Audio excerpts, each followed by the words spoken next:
No? Pero sir, ma'am, ang suggestion po this time is not how it goes, the normal. Dapat, ang mas priority mo ngayon, yung mag-asawa. Bakit?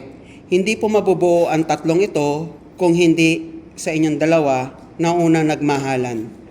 Amen? Amen. So, why not, sir?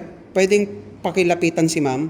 At kapag magpapapicture po kayo, yan. Kapatid mo yan, hayop ka talaga.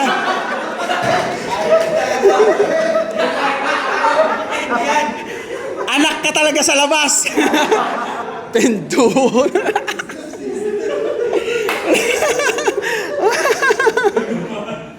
Ayos talaga.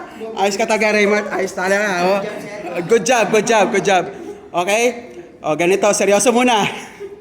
Kapag ka magpapapicture po kayo, kagaya po ng how to prioritize our family, dapat kayong mag-asawa lagi ang magkadikit. Okay lang po ba? Na? Kayo, gagawa rin kayo ng pamilya. Sa susunod na gagawa kayo ng pamilya. Huwag muna ngayon! Masyado ka ambisyoso eh. Paisip ako Ay, kapal na mukha mo, gago.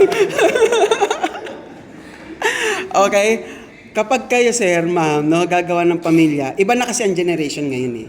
So, dapat, kayo mo, once na magre-retire na po kayo, no, malamang sa malamang, kayo na lang magkakasama sa bahay. Eto mga to, gagawa to ng sarili nilang pamilya. Sino, kayo ang maiiwan?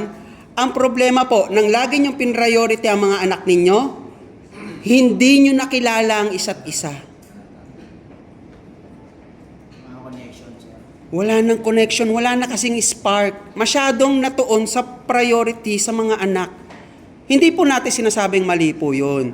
Pero we need to have an extra effort. Kasi, pag nag-retire po kayo guys, no, wala na po kayong gagawin sa bahay kung hindi magkukwentuhan. Anong pagkukwentuhan nyo kung hindi kayo magkakilala? Away. Kung hindi away, hanap iba. Oh, away. Option 1, option 2. Yes. Okay lang po ba, sir? I-suggest ko. If not, pwede nyong gawin. Kapag maaalala nyo, sir, kapag magpapapicture kayo, always prioritize your wife or your husband. Okay lang yung tatlo. Aalis din yan eh. No? Bakit, sir? Kapag gumawa sila ng sarili nilang pamilya, sino ang role model nila? Parents. Ganon din ang gagawin nila. And then eventually, maaaring hindi magkatotoo yung sinasabi nilang by 2050 society collapse. Kasi itong mga next generation na to, intact ang pamilya. And thank you. Palakpakan naman natin sila, sir, ma'am.